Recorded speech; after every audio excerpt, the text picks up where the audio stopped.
नमो भगवते वासुदेवाय नमः। मार्गशीर्ष माह की पूर्णिमा को मार्गशीर्ष पूर्णिमा के नाम से जाना जाता है। आप सभी को मार्गशीर्ष पूर्णिमा की हार्दिक शुभकामनाएं। हिंदू धर्म के अनुसार पूर्णिमा तिथि का विशेष महत्व होता है। इस दिन साधक पवित्र नदियों में स्नान करते हैं और अपनी सामर्थ्य के अनुसार दान दक्षिणा करते हैं। इस दिन व्रत करने वाले सभी साधक दिन भर फलाहार करने के बाद में रात्रि के समय चंद्रमा को अर्घ्य देकर अपने व्रत का पालन करते हैं। पूर्णिमा के दिन चंद्रमा की पूजा बहुत ही महत्वपूर्ण मानी गई है। कहते हैं कि इस दिन चंद्रमा का पूजन करने से व्यक्ति को मानसिक कष्टों से छुटकारा मिल जाता है और भगवान विष्णु और माता लक्ष्मी की साथ साथ भगवान भोलेनाथ और माता पार्वती की कृपा बनी रहती है। और इस दिन व्रत करने वाले साधकों को की कथा को सुनना एवं पढ़ना चाहिए, तभी यह व्रत पूर्ण माना जाता है। तो आइए भक्तजनों, सुनते हैं मार्गशीर्ष पूर्णिमा की व्रत कथा। पूर्णमासी की व्रत कथा के अनुसार द्वापर युग में एक समय की बात है कि यशोदा जी ने श्री कृष्ण से कहा, हे कृष्ण, तुम सारे संसार की उत्पन्न करता, पोषक तथा उसके संहार करता हो। आज कोई ऐसा व्रत मुझसे कहो जिसके करने से मृत्यु लोक में स्त्रियों का विधवा होने का भय न रहे तथा यह व्रत सभी मनुष्यों की मनोकामनाओं को पूर्ण करने वाला हो। श्री कृष्ण कहने लगे, हे माता, तुमने अति सुंदर प्रश्न किया है। मैं तुमसे ऐसे ही व्रत को सविस्तार कहता हूँ। सौभाग्य की प्राप्ति के लिए स्त्रियों को 32 पूर्णिमाओं का व्रत करना चाहिए। इस व्रत के करने से स्त्रियों को सौभाग्य संपत्ति मिलती है। यह व्रत अचल सौभाग्य देने वाला एवं भगवान शिव के प्रति मनुष्य मात्र की भक्ति को बढ़ाने वाला है। यशोदा जी कहने लगी, हे कृष्ण, सर्वप्रथम इस व्रत को मृत्यु लोक में किसने किया था? इसके विषय में विस्तार पूर्वक मुझसे कहो। श्री कृष्ण जी कहने लगे, इस भूमंडल पर एक अत्यंत प्रसिद्ध राजा चंद्रहास से पालित अनेक प्रकार के रत्नों से परिपूर्ण एक नगरी थी जिसका नाम कातिका था। वहाँ पर धनेश्वर नाम का एक ब्राह्मण रहा करता था और उसकी अति सुंदर स्त्री थी। दोनों ही उस नगरी में बड़े प्रेम के साथ रहा करते थे। घर में धन धान्य की कमी नहीं थी।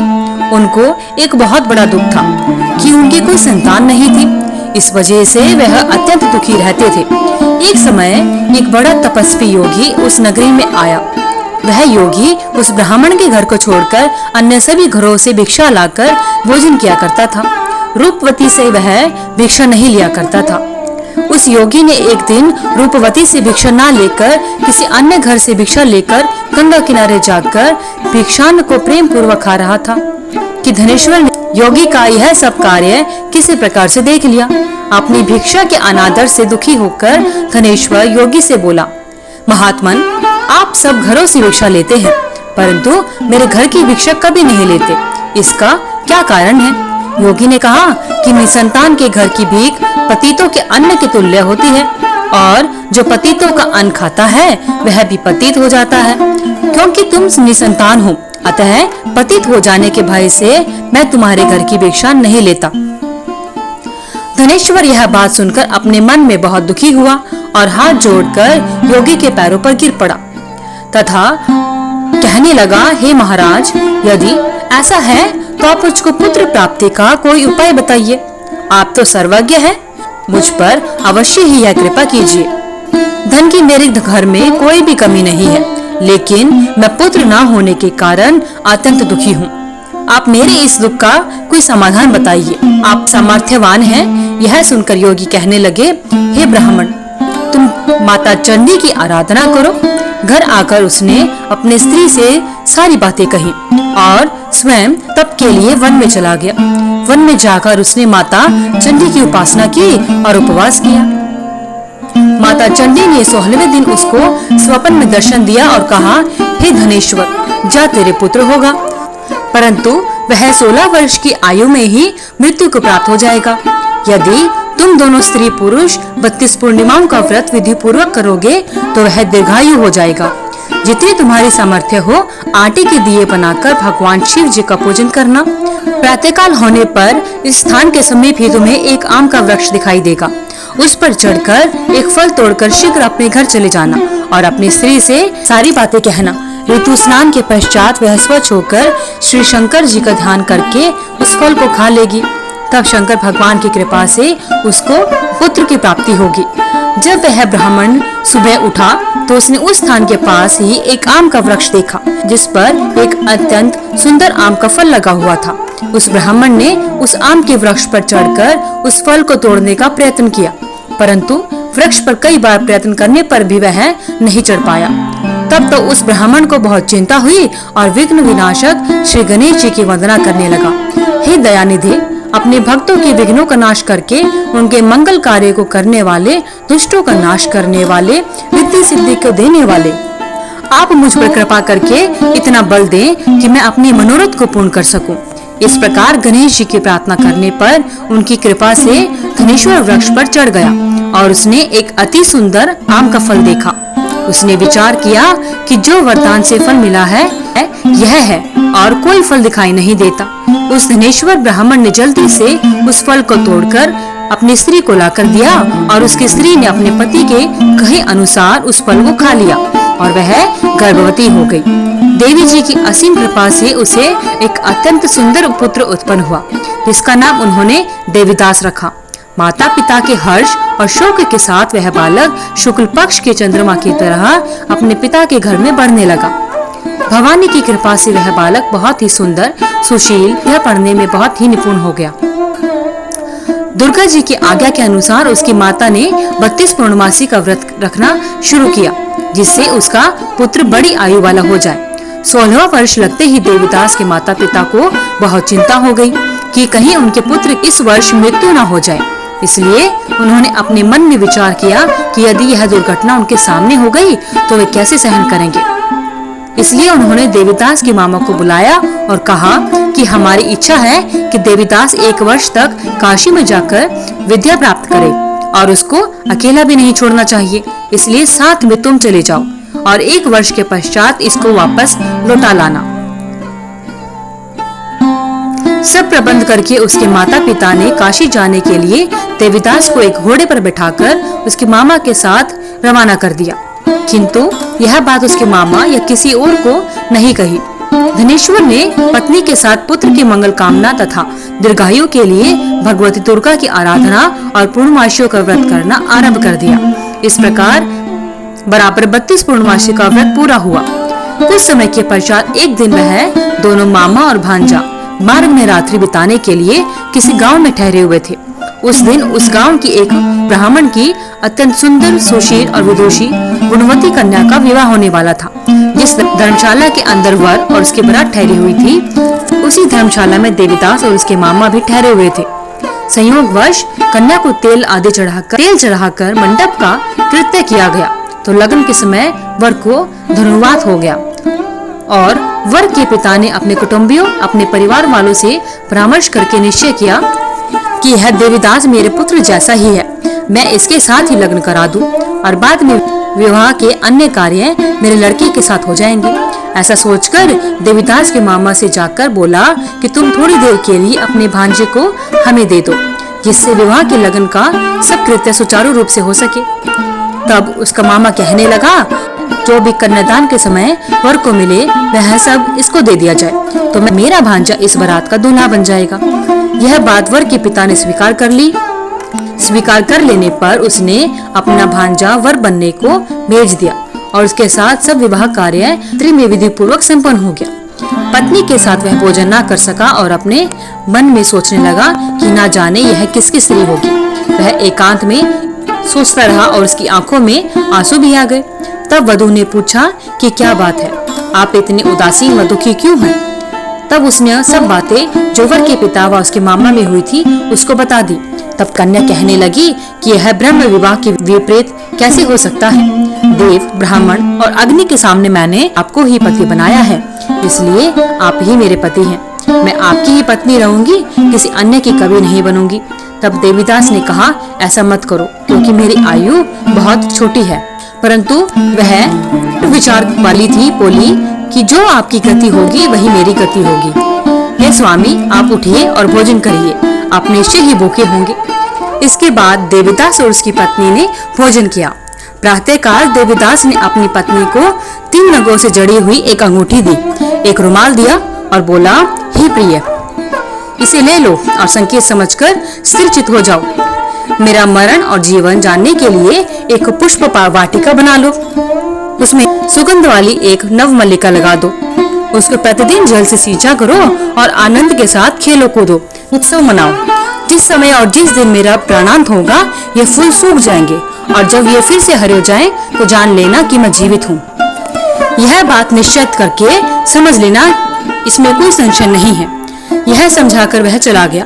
प्रातःकाल होते ही वहाँ पर गाजे बाजे बजने लगे और जिस समय विवाह के कार्य समाप्त करने के लिए वर तथा बराती मंडप में आए तो कन्या ने वर को भली प्रकार से देखा और अपने पिता से कहा कि यह मेरा पति नहीं है, मेरा पति वही है, इसके साथ मैं कल थी, इसके साथ मेरा विवाह नहीं हुआ है।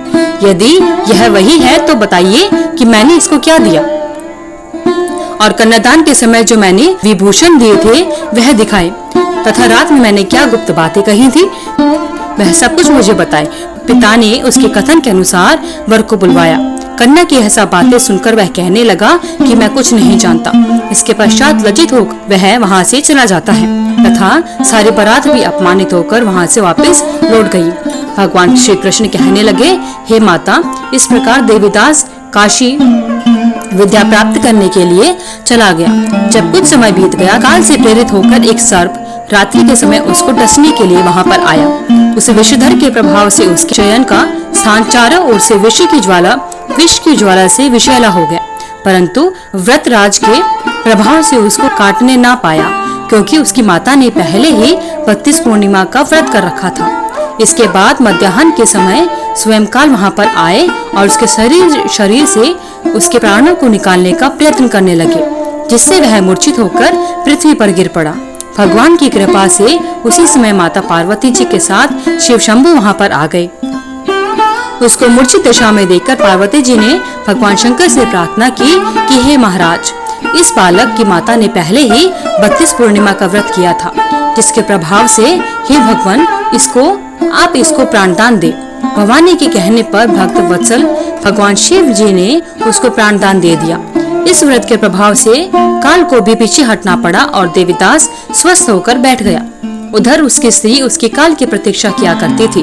जब उसने देखा कि वह पुष्प वाटिका में फूल को कुछ भी नहीं हो रहा तो उसको अत्यंत आश्चर्य हुआ और जब वह वैसे ही हरी भरी हो गई तो वह जान गई कि वह जीवित हो गए हैं। यह देखकर वह बहुत प्रसन्न हुई और अपने पिता से कहने लगी कि पिताजी, मेरे पति जीवित हैं, आप उनको ढूंढिए। जब 16वां वर्ष व्यतीत हो गया तो देवीदास भी अपने मामा के साथ काशी चल दिया। इधर उसके ससुर उसको ढूंढने के लिए अपने घर से जाने ही वाले थे कि वह दोनों मामा और भांजा वहां पर आ गए। उसको आया देखकर उसका ससुर बड़ी प्रसन्नता के साथ अपने घर पे उनको लेकर गया। उस समय नगर के निवासी भी वहां पर इकट्ठे हो गए और सबने निश्चय किया कि अवश्य ही इसी बालक के साथ इस कन्या का विवाह हुआ था। उस बालक को जब कन्या ने देखा तो पहचान लिया और कहा कि यह तो वही है जो संकेत करके गया था। उसके बाद सभी कहने लगे कि भला हुआ, यह आ गया, और सब नगर वासियों ने आनंद मनाया। कुछ दिन बाद देवीदास अपनी पत्नी और मामा के साथ अपने ससुराल रुका और उसके बाद अपने घर के लिए निकल पड़ा। जब वह अपने गांव के निकट आ गया तो कई लोगों ने उसको देखकर उसके माता पिता को पहले ही जाकर खबर दे दी कि तुम्हारा पुत्र देवीदास अपनी पत्नी और मामा के साथ आ रहा है। ऐसा समाचार सुनकर पहले तो उनके माता पिता को विश्वास नहीं हुआ। उन्होंने भी आकर उनकी बातों का समर्थन किया तो उनको बड़ा आश्चर्य हुआ, लेकिन थोड़ी देर में देवीदास ने आकर अपने माता पिता के चरणों में अपना सिर रखकर प्रणाम किया और उसकी पत्नी ने अपने सास ससुर के चरणों को स्पर्श किया। तो माता पिता ने पुत्र और पुत्र वधू को अपने हृदय से लगा लिया और दोनों की आंखों में आंसू आ गए।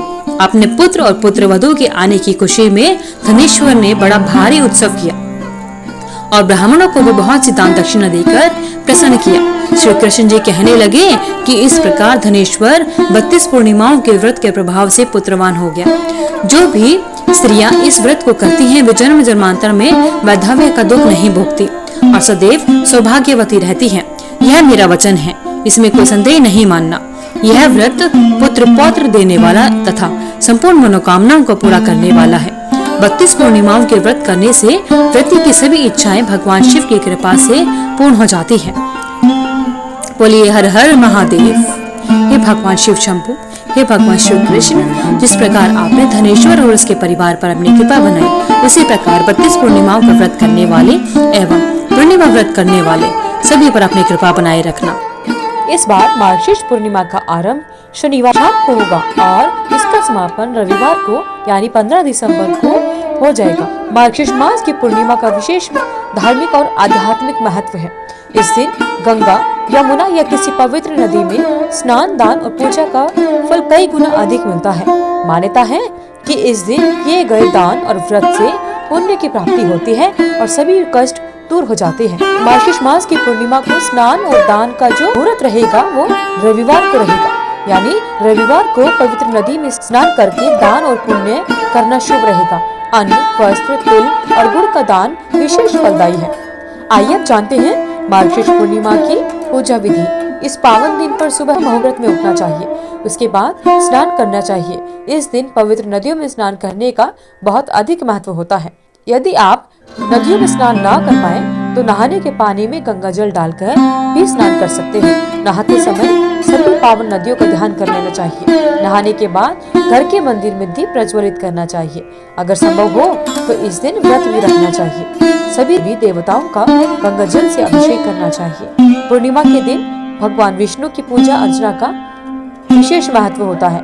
इस दिन भगवान विष्णु के साथ माता लक्ष्मी की भी पूजा आराधना करनी चाहिए। साथ ही भगवान भोलेनाथ, माता पार्वती की भी अवश्य पूजा करनी चाहिए। भगवान विष्णु को भोग लगाएं और भगवान विष्णु के भोग में तुलसी को भी अवश्य शामिल करना चाहिए।